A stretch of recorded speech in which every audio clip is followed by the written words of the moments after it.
안녕하세요. 만나서 반갑습니다. 자, 이번 시간에 2025년 국가직 9급 환경공학개론 기출문제 같이 한번 풀어보는 시간 갖도록 하겠습니다. 자, 뭐 환경공학개론도 그렇고 우리가 이제 환경직에서 화학도 그렇고 이번 국가직 시험이 오랜만에 이제 나왔는데 그동안 이제 경력직으로 대부분 치러졌었죠.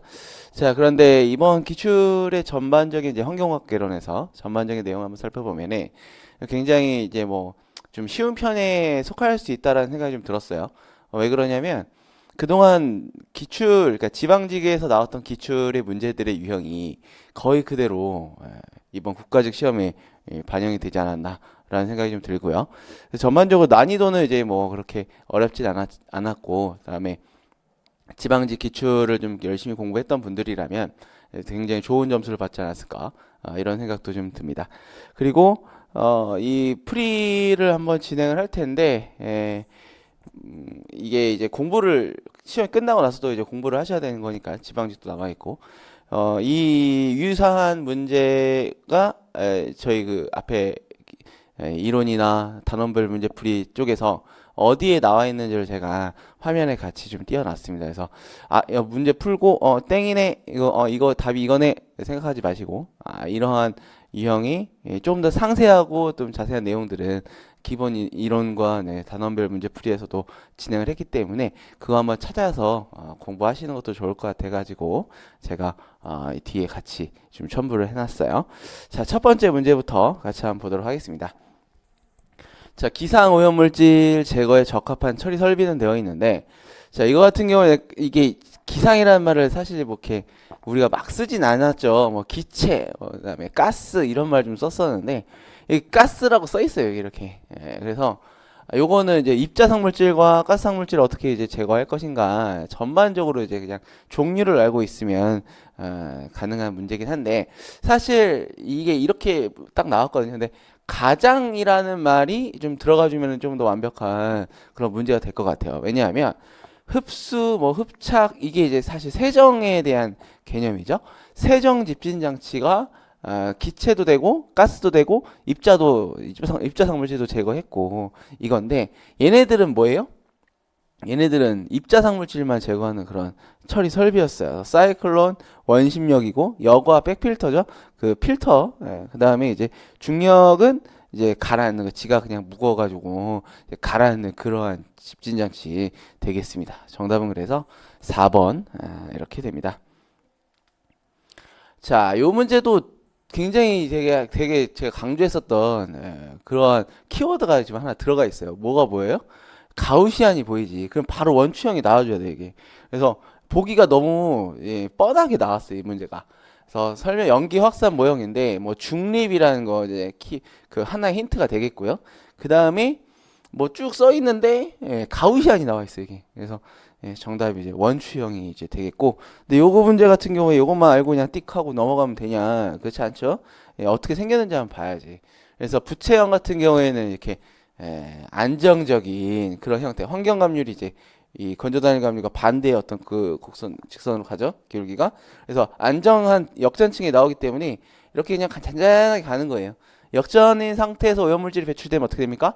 이거 뭐 그냥 확산되지 않고 그냥 이렇게 있다, 정체되어 있다 이렇게 생각하시면은 연기 모양 알 수 있을 거고. 자, 그 다음에 최대 착지 거리가 크다. 멀리까지 간다는 얘기. 이렇게까지. 왜? 이게 내려오지 않아. 그냥 안정층이니까. 그 다음에 원추형인데 이게 정답이죠. 그래서 가우시안 분포를 이제 나타낸다. 이렇게 이제 얘기를 하고 여기에 그 중립의 어떤 기울기가 비슷한 기울기가 나오게 되겠고요. 여기 원추예요. 그 종을 거꾸로, 그러니까 옆으로 이렇게 뉘어 놓은 거지. 그다음에 중립. 그다음에 뭐 수평 이동의 크기 때문에 뭐 멀리까지 나가고 지표면 가까이는 오염의 영향이 뭐 거의 없다 되어 있는데 이 원추형에서 중립이랑 가우시안 두 가지 단어가 여러분들 꼭 기억해야 하는 그런 단어가 되겠습니다. 자, 환상형은 이제 불안정, 과단열일 때 나오는 건데요. 더 누웠죠? 더 그냥 확 누워버렸어요, 이게. 누운 게 아니지, 앞으로 고개를 숙여버렸지. 그럼 어떻게 된다 그랬어요, 이게. 불안정하다 그랬지. 이게 이렇게 되는데, 이거 지금 내가 오래 서 있지도 못해, 이거는. 근데 이렇게 뒤로 누워있으면 어때요? 하루 종일 누워있을 수도 있지. 안 돼요. 이게 이제 이렇게 간 거야. 그러니까 뭐예요? 내 자세가 불안정하다 이거지. 그 마이클 잭슨인가? 그 있잖아요. 그 어떻게 해가지고 뭐 장치를 해가지고 이게 앞으로 이렇게 세워지는 그 춤 같은 게 있는데 불안정하죠. 불안정한 층입니다. 이렇게 해서 환상형 이렇게 되겠습니다. 자, 메리 물질의 생분해 안정화 단계를 순서대로 바르게 나열한 것은 되어 있는데 우리가 이 문제도 이게 딱 순서만 그냥 바로 가냐 그런 건 아니고요. 얘를 그 각각의 특징들이 있어요. 그래서 특징들을 여러분들 같이 기억을 좀 해주시는 게 좋겠습니다. 자, 보면은 메탄 생성, 산 생성, 호기성 이렇게 나와 있는데 일단은 이제 호기성이 먼저죠. 왜 그래요? 이게 매립할 때 같이 따라 들어가는 애들이 있어요. 그래서 여기 약간의 그 호기성 상태를 유지를 하고는 그 다음에 혐기성으로 분위기가 이제 바뀌어요. 바뀌면서 자 뭐가 먼저 나오냐? 산이 먼저 생성됐다가 그 다음에 메탄으로 가는 이 세 나 다 나 가의 형태로 갑니다. 우리가 일반적으로 혐기성 분해에서 유기물이 들어오면 그쵸? 얘가 유기산이 됐다가 이제 여기에서 혐기성 미생물에 의해서 혐기성 분해가 이제 들어간다고 했어요. CO2랑 뭐 CH4 뭐 이런 애들이 여기서부터 나오는 거지. 탄소가. 그쵸? 그래서 다, 나, 간데 이게 우리는 세 가지로 하지 않고 보통 한 네 단계에 걸쳐서 여기를 설명을 합니다. 나, 다, 가가 정답이 되겠고요. 매립가스의 생성 4단계라고 해서 첫 번째 단계는 이제 호기성 단계. 아까 얘기한 것처럼 유기물이 이제 매립이 된 거지. 봉투에 넣어가지고 들어갔는데 그때 같이 따라 들어간 산소 요것 때문에 호기성 단계가 이제 잠깐 있다 이거예요. 친산소성 단계로서 폐기물 내에 수분이 많은 경우에는 반응이 가속화되고 용존산소가 쉽게 고갈되고 2단계 반응이 빨리 도달한다. O2가 소모되고 CO2 발생 시작되고 N2는 이제 서서히 소모가 되는 그런 형태가 되겠습니다. 통성 혐기성인데 우리가 호기성 하다가 자 그만 이제 혐기성이야가 아니죠. 이게 이제 변화하는 중간 단계가 있는 거예요. 그게 바로 통성 혐기성이라고 보면 됩니다. 그래서 혐기성이긴 하지만 메탄은 생성되지는 않아. 아직은 분해가 안 된 거죠. 그래서 호기성에서 혐기성으로 이제 가는 중간이라고 전이가 일어난다. 이렇게 생각하시면 되겠고 여기서 아까 얘기한 것처럼 산이 생성되는 이런 형태입니다. 아까 앞에서 얘기한 거는 산 생성 단계죠. 그 단계가 여기에 비슷하다고 보시면 돼요. 자, 혐기성 단계예요. 이제 그 천천히 DO가 떨어지는 거야. 산소가 이게 떨어진 거죠. 이렇게 떨어져서 이제 드디어 이제 0이 됐어. 근데 0이 되자마자 메탄이 나오냐? 또 그건 아니에요. 기다려야 돼. 반응 일어날 때까지. 그래서 3단계 혐기성 단계는 이제 혐기성이 돼가지고 슬슬 나오기 시작하는 천천히 나오기 시작하는 그 단계가 되겠고 자. 우리가 안정화됐다라고 얘기하는데 4단계가 그 혐기성 안정화 단계죠. 그러면 메탄의 발생량이 점점 증가를 하는 요 단계가 지금 3단계였으면은 4단계 안정화 단계는 일정한 양이 지속적으로 나오는 요 단계가 이제 4단계가 되겠죠. 그래서 메탄은 뭐 한 55 정도, 그다음에 CO2는 뭐 한 40 정도 이렇게 이제 발생이 되겠습니다. 그래서 그림이 이렇게 있어요. 그래서 N2와 O2는 초기 1단계에서 이게 없어져. 다 쭉 줄어들죠. 그러면서 산이 수소가 이렇게 나오다가 메탄 CO2가 CO2가 이렇게 가다가 뚝 떨어지고 그러면서 메탄이 슬 나오다가 일정히 이렇게 단계가 3단계 4단계 쪽에서 일어나면서 그래프까지 여러분들 같이 한번 봐두시면 좋겠어요.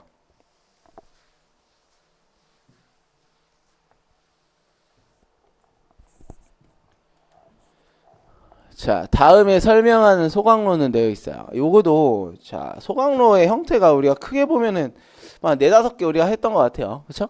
그런데, 지금 되게 감사하게도, 이게 모래를 띄운 후, 열을 가한다라는 기가 막힌 힌트가 또 이게 들어와 있습니다.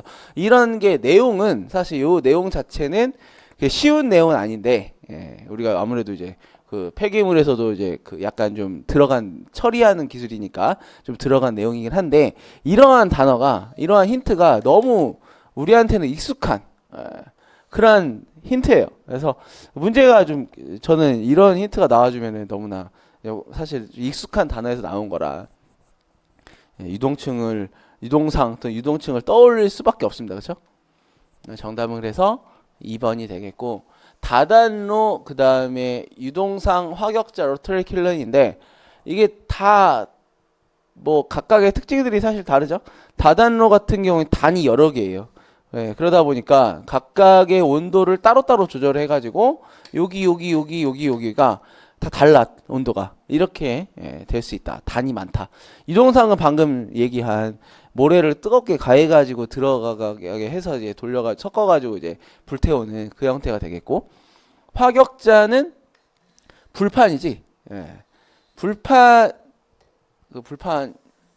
그 뭐라 그러죠? 캠핑 가면 쓰는 거? 놀아봤어야지 이것도 아는데 캠핑 가면 쓰는 게 있어요. 이게 그 고기 올려놓은 거 그게 이게 화격자라고 보시면 돼요. 이렇게 요게 여러 개 이게 뭐 한 세 개로 볼까?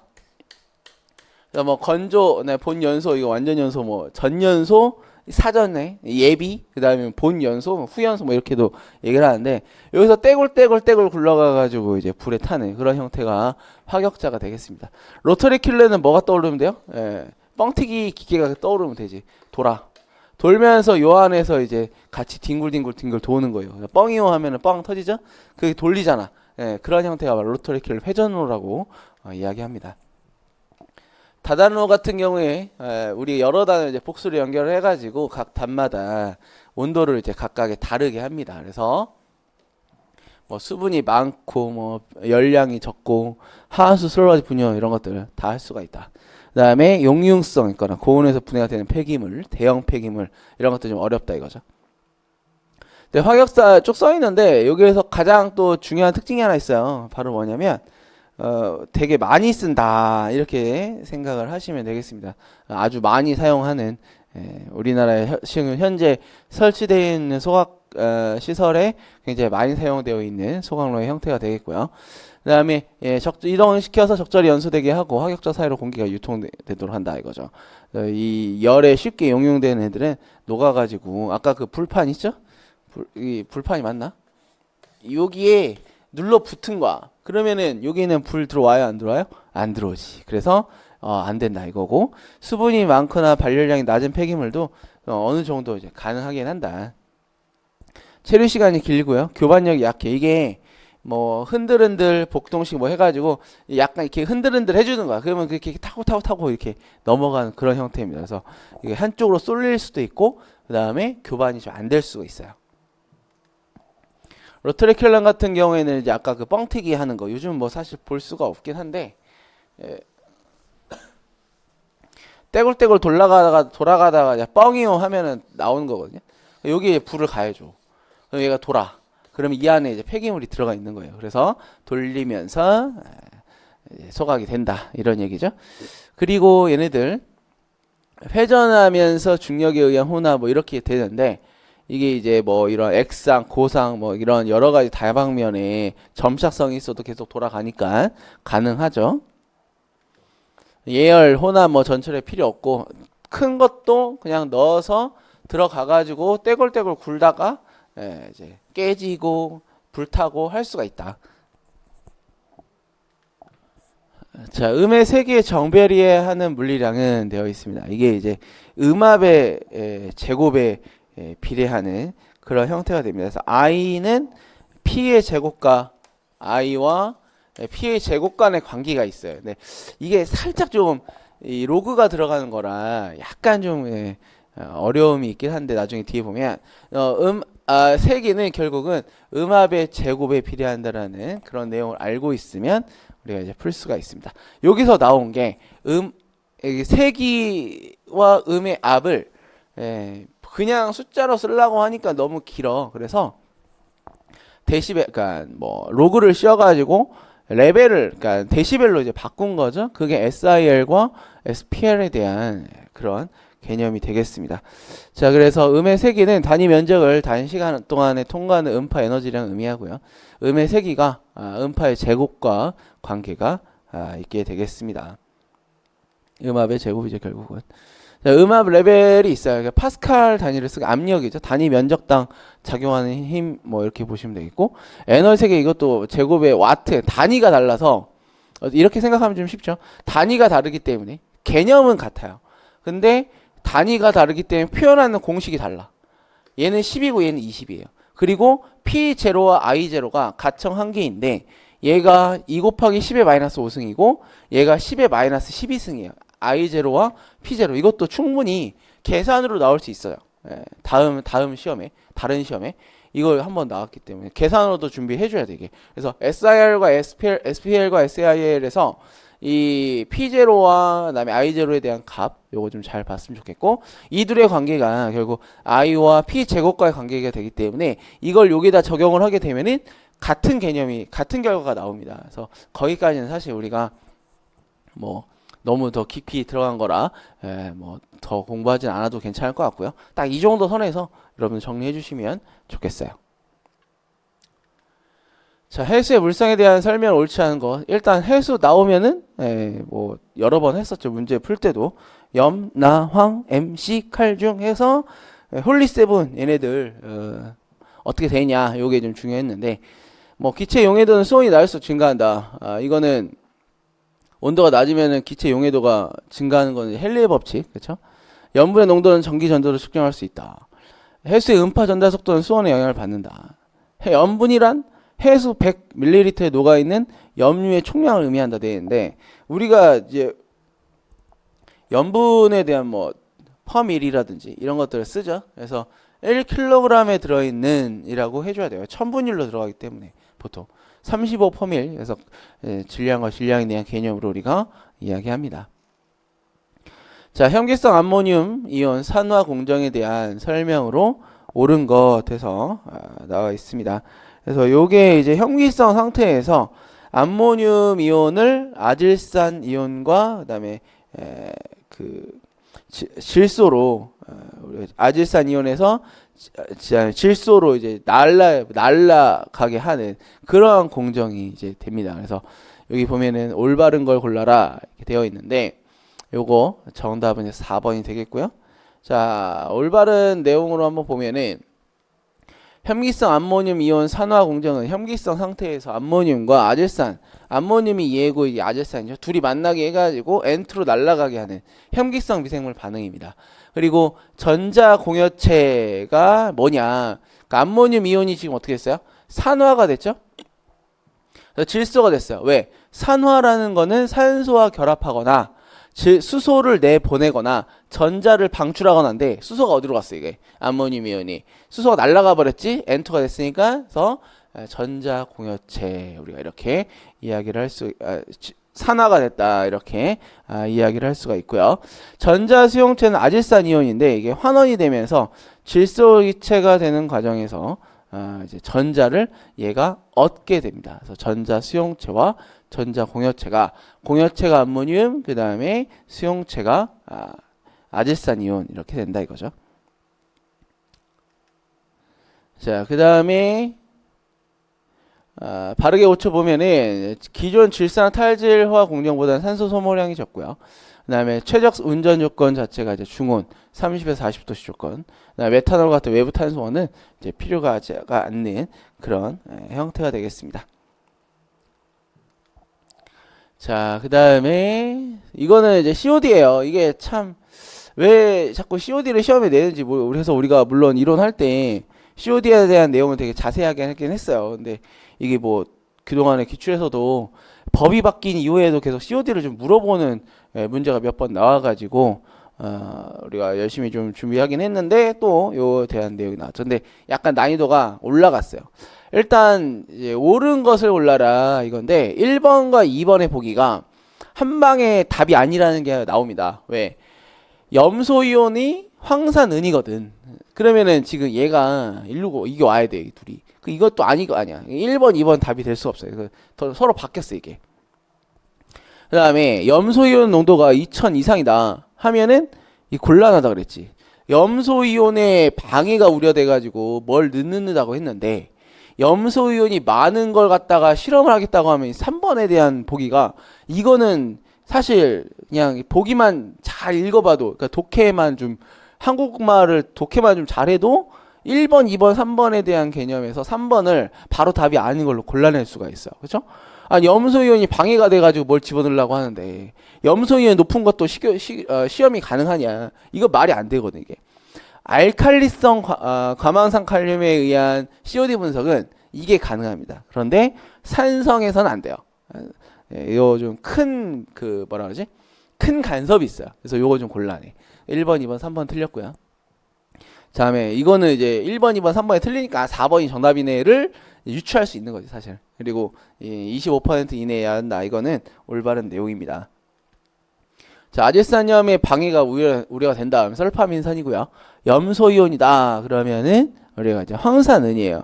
그리고 아까 얘기한 것처럼 산성에서는 안 돼. 근데 알칼리성이 과망산 칼륨법이 이 해수의 염소의 이온의 농도가 높을 때 그때 이제 가능하게 되겠습니다. 자, 25도씨에서 pH 9.0인 물속에 존재하는 암모늄과 NH3의 비율은 돼 있어요. 이 문제가 난이도가 좀 여기서는 좀 높은 편이에요. 왜냐? 일단 이 반응 자체가 되게 중요한 반응이죠. 암모니아와 H2O가 만나서 이게 평형에 사실 이루어져야 되고 이렇게 이제 되죠. 이때 화학 평형 상수 K를 어떻게 우리가 계산합니까? 반응물과 생성물로 나뉘죠.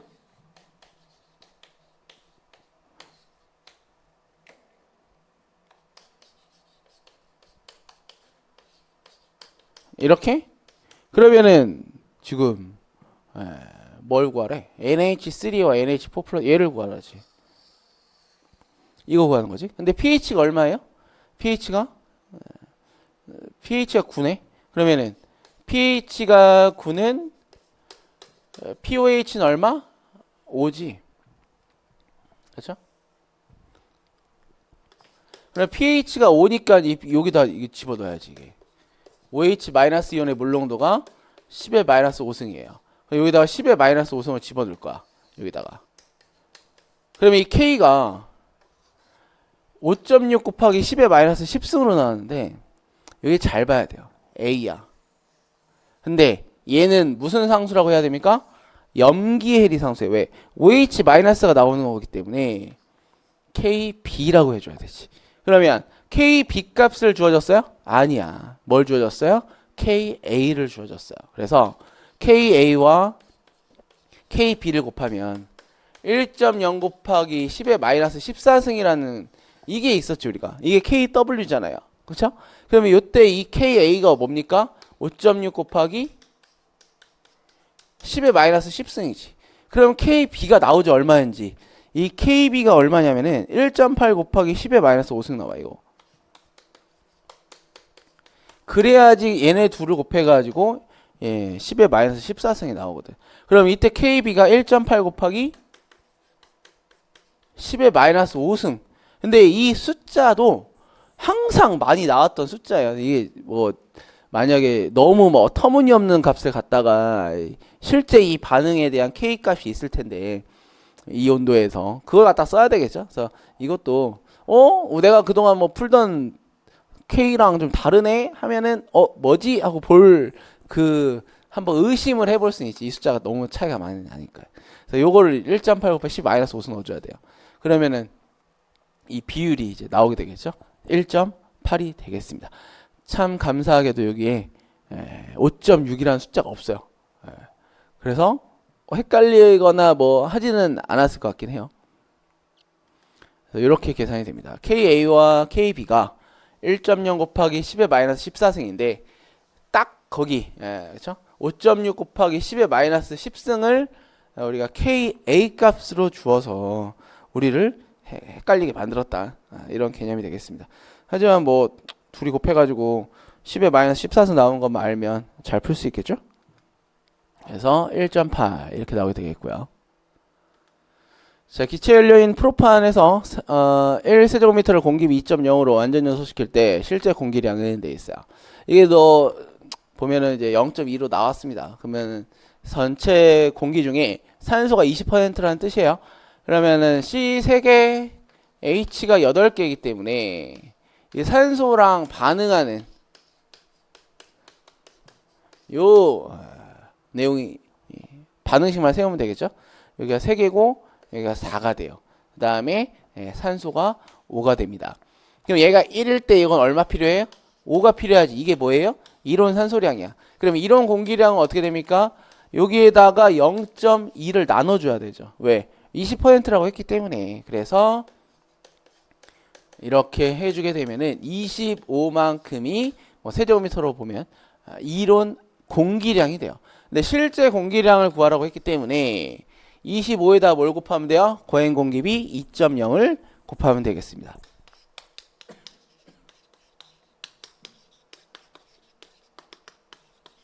이렇게 이제 되는 거지.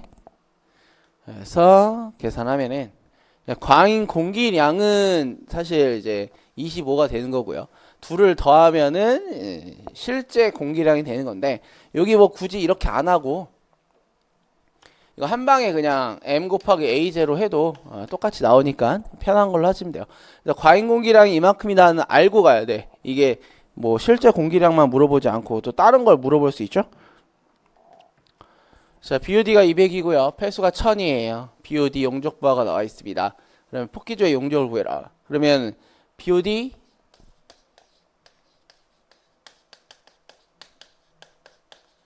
용적부하 같은 경우에는 자, 부피 단위를 잘 봐야 돼.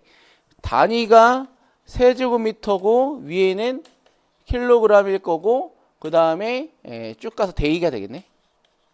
이렇게. 그러면은 이 단위로 맞춰줘야 돼요. 어떻게 구해야 돼? 유량 곱하기 BOD 그 다음에 폭기조의 부피 이렇게 이제 들어가게 되겠지. 근데 이 단위를 맞춰줘야 되기 때문에 우리가 얼마냐? 얘가 지금 0.5죠?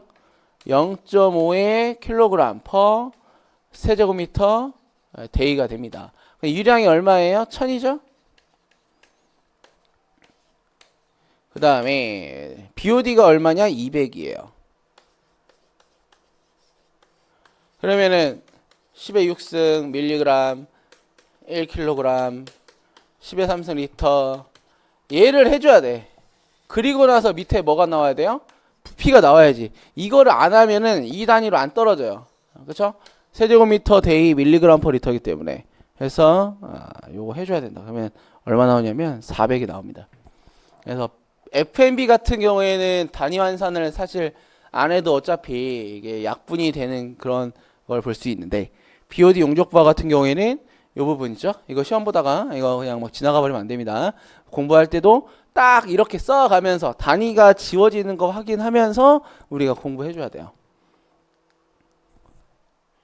자, 침전 나왔는데 이것도 엄청나게 사실 이게 뭐 외우려고 하면 힘들죠. 근데 한번 좀 잘 써보면 어렵지가 않습니다. 요 1, 이 독립 자유가 들어가야 되는데, 그렇죠? 요거는 압축 침전은 4형 침전에 해당이 되겠고, 독립이 1이죠? 간섭은 맞아. 근데 응집이 2형 침전이에요. 그래서 요거 키워드로 제가 항상 정리를 우리가 많이 했었어요. 보면은 1형 침전에서 독립침전, 자유침전, 스토크스 법칙을 따른다. 그다음에 2형 침전, 플럭, 응결, 응지, 입지하들의 서로 위치를 바꾸려 한다. 3형, 지역, 계면, 방해, 서로의 위치를 바꾸려 하지 않는다. 그다음에 4형, 압축, 안밀, 고농도 폐수 적용 이런 것들이 여기에 해당이 되겠습니다. 자, 이게 이제 이게 어려운 문제였어요. 사실 이게 여기서 난이도를 좀 조절했나? 라는 생각이 좀 들더라고요, 저는. 그런데 기체 크로마토그래피로 측정하기 부적합한 오염물질 되어 있습니다. 근데 이 GC라고 얘기를 하는데요. 대부분이 휘발성이 있는 그런 물질들이 가스 크로마토그래피로 우리가 그 측정을 해요. 그래서 보면 벤젠, 트리클로로에틸렌, 그다음에 페놀인데 이 페놀과 벤젠 같은 경우는 비슷한 벤젠 고리를 갖고 있는 물질이면서 우리가 이제 방향족이라고 얘기를 하죠. 그래서 어떻게 보면은 방향족이란 얘기는 잘 날아간다는 뜻이에요. 공기 기체로. 그러면은 휘발성이 어느 정도 있다는 얘기죠. 그래서 이런 친구들이 가스 상태로 잘 가는 애들을 기체 크로마토그래피로 보통은 이야기를 합니다. 정답은 그래서 2번인데, 시안은 자외선 가시선 분광법, 시안 이온이죠. 이온 전극법, 연속 흐름법으로 우리가 분석을 할 수가 있어요. 자, 이것도 사실 이 문제도 우리가 사실 또 거의 뭐 숫자 거의 같이 나왔어요. 사실 이게 0.2인데 0.8 됐대요. 그러면은 부피의 감소율이 얼마냐 이건데, 이게 이제 뭐 검색을 하다 보면은 공식처럼 나와 있거든요. 근데 이걸 공식으로 해결할 게 아니야. 그냥 1일 때 처음에 1이다. 그러면은 이때가 지금 0.2톤이잖아요. 그럼 0.2톤인 거야. 그쵸? 밀도가 0.2라고 했으니까. 그러면은 압축을 했대요. 0.2톤은 안 바뀌어요. 뭐만 바뀌어요? 부피만 바뀌지. 압축을 했을 때 0.2톤인데 그때 밀도가 0.8이에요. 0.8톤의 세제곱미터를 해주면은 얼마가 나와? 0.25가 나오지. 부피가 1세제곱미터라고 가정하고 나서 계산하면, 그러면 1이었다가 0.25 된 거잖아요. 100이었다가 25 된 거나 마찬가지야. 그러면은 처음에 100이었는데 또는 1이었는데 나중에 25 됐어요. 없어진 게 얼마냐? 그게 부피 감소율인데, 이렇게 해줘야 되는 거지 이게. 75%. 중요한 것 또 하나. 부피의 감소율이냐, 부피의 변화율이냐를 잘 확인해야 됩니다. 여기선 감소율이기 때문에 이렇게 빼준 거고요. 변화율이라고 하면은 이제 25%로 얘기를 해줘야 돼요. 이렇게. 그래서 압축 전 이거 킬로그램으로 했어요. 0.2톤 또 우리가 어색할 수 있어서 킬로그램으로 그냥 바꿨지. 그러면은 200kg per 세제곱미터죠. 0.2톤이니까 200kg인데 어쨌든 간에 압축해도 200kg 해서 200kg의 변화된 밀도 보정하니까 0.25 세제곱미터 이렇게 나옵니다. 그러면 1과 0.25이기 때문에 부피의 변화율은 부피의 감소율은 감소율이죠. 감소율은 75%가 되겠습니다. 그래서 이렇게 여러분들 보시면 되겠고, 호수의 부역량화 칼슨 지수예요. 이것도 사실 부역량화에서 되게 꼭 알고 가야 하는 그런 내용이긴 한데, 우리가 여기 투명도 클로로필의 총질소인데 기가 막히게 또 아닌 게 하나 바로 들어있죠. 뭐예요? 총질소 아니지. 아닌 걸로 요거랑 우리가 AGP라는 게 있었어요. 요거 물어볼 수 있다. AGP는 조류 잠재 생산 능력, 뭐 조류 생산 뭐 잠재 능력, 뭐 조류가 아직 안 컸어. 이게 왕창 성장을 해야 그 이제 부역량화가 되는 건데 아직 안 큰 거죠. 그러면은 일단 물 떠와서 자 이제 키워볼게 하는 거야. 내가 조류를 막 뭘 먹을 것도 주고 잘 살 수 있는 공간 환경을 제공해 주면서 엄청 키워본 거예요. 그랬더니 물을 이만큼 떠왔는데 이 속의 조류가 기껏 자라봐야 이만큼밖에 못 자라. 근데 조류가 이만큼이 자라게 되면 이건 바로 부역량화로 진행이 돼요. 근데 얘는 기껏 해봤자 요거밖에 안 되는 거야. 그럼 이 물은 나중에 부역량화의 가능성이 낮다. 이렇게 얘기할 수 있죠. 그게 AGP예요. 그런 게 칼슨 지수의 아닌 걸로 예로 나올 수 있다라고 했어요. 그러면은 기억, 니은, 디귿이 맞고 나머지는 아닙니다. 나머지라고 해봤자 뭐 TN이에요. TN은 총 질소죠. 또 여기서 또 기가 막힌 게 하나 있는데, 인과 그다음에 질소 중에 더 영향이 큰 애는 누구다? 인. 그쵸? 자, 이게 나왔습니다. 이게 이제 파리협정이에요. 우리가 대기에서의 지금 그러니까 전 지구적으로 환경 문제와 관련해서 이 기후 변화, 온실가스 얘가 아주 가장 뜨거워 지금. 그래서 요게 이제 몇 년 전부터 기출에 한 문제씩 나왔는데, 이게 지금 파리협정에 대한 내용이 나왔어요. 결국은 우리가 모여가지고 우리 지금 심각한 상태다. 지금 원래 비가 안 와야 돼. 사막에 막 비가 왕창 내리거나 지금 얼어야 되는데 안 얼고 뭐 차가워야 되는데 따뜻하고 따뜻해야 되는데 춥고 막 이런 일이 생기는데 이게 왜 그런가? 그동안에 이렇게 나왔었던 지구의 형태가 갑자기 무언가로 인해서 큰 변화가 온 거지. 우리도 어때요? 우리 몸도. 뭔가의 환경이 바뀌면은 배탈이 난다거나, 그쵸? 물만 바뀌어도 배탈 나는 사람도 있잖아요. 이게 지구가 탈이 난 거야. 왜 그런가 봤더니 온도가 너무 높아졌어. 2도씨를 갖다가 마지노선을 잡고 2도씨가 올라가면 우리는 진짜 큰일 난다. 그러면 안 되니 2보다 낮은 1.5를 우리가 이제 목표로 가자. 이게 바로 파리협정에 대한 내용이었어요. 그래서 정답이 2와 1.5입니다. 그래서 요거 한번 제가 좀 자세하게 이걸 또 한번 썼어요. 파리협정 교토의정서의 한계를 극복하기 위해서 2020년 교토의정서가 만료된 후 21년 1월부터 적용된 교토의정을 대체할 새로운 기후변화 협약이에요. 그래서 15년도 12월 12일 파리에서 싹 다 모여가지고 195개국 다 해서 우리 이렇게 할게 사인을 했어요. 그게 뭐냐? 2도? 안 되겠다. 뭐예요? 네. 1.5로 우리가 하자. 그게 이 내용이지. 지구의 평균 온도가 산업화 이전에 비해 2도 이상 상승하지 않도록 하고 최종적으로 모든 국가들이 이산화탄소 순배출량을 0을 목표로 하여 자체적으로 온실가스 배출 목표를 정하고 실천하자. 이산화탄소 순배출량을 0으로 잡자. 요 개념이 바로 뭐냐면 탄소 중립입니다. 이게 뭔 뜻이냐? 내가 이산화탄소를 1도 안 내보낼 순 없어. 하지만 나가는 거 흡수하거나 뭐 소멸되거나 뭐 있겠지? 나가는 거 들어오는 거를 합했을 때 0이 되는 거예요. 그게 바로 우리가 탄소 중립 이렇게 얘기를 해요. 그래서 21세기에 지금 후반에는 이제 온실가스 배출량만큼 흡수량도 이제 증가하게 하고 해가지고 이제 스스로 우리 모여가지고 얼마씩 이제 너 얼마 줄이자 할당량이라는 게 또 있어요.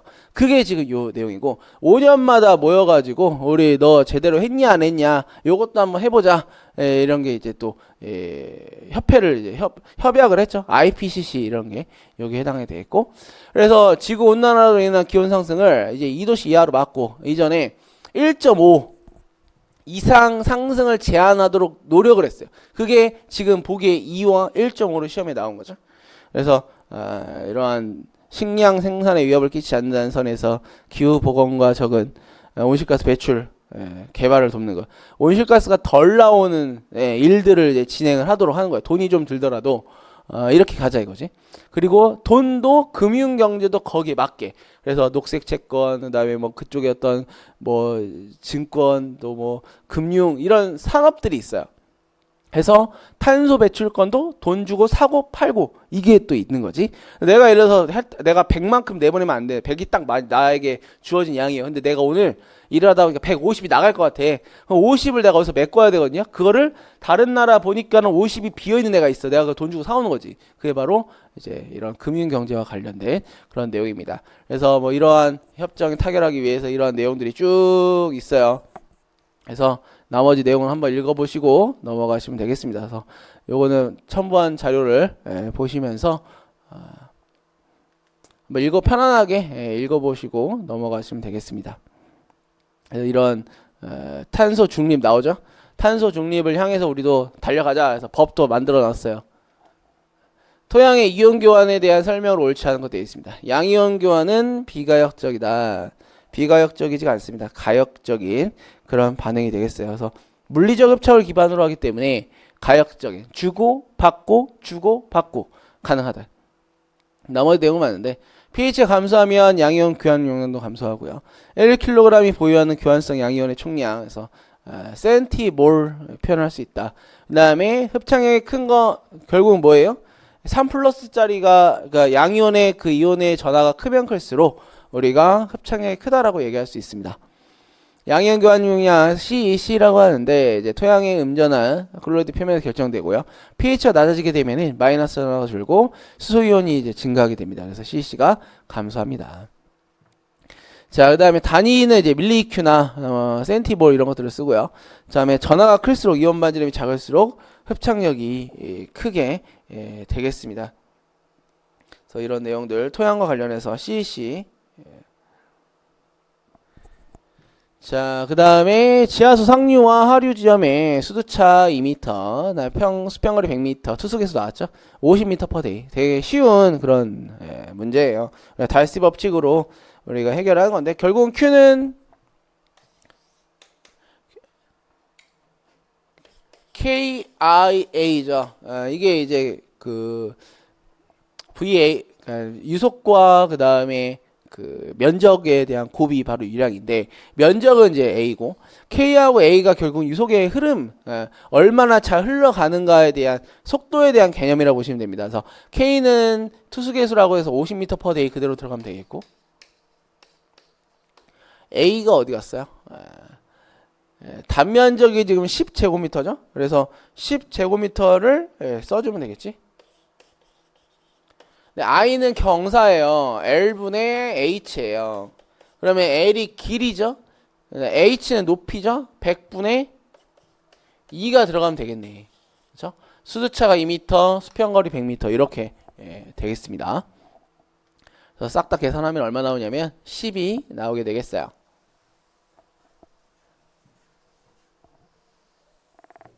자, 그래서 50 미터 퍼 데이 단위를 잘 봐야 돼요. 미터 퍼 데이 제곱미터 얘는 어차피 없어지니까 똑같기만 하면 되겠고 그랬을 때 세제곱미터 퍼 데이가 이렇게 나와줘야 됩니다.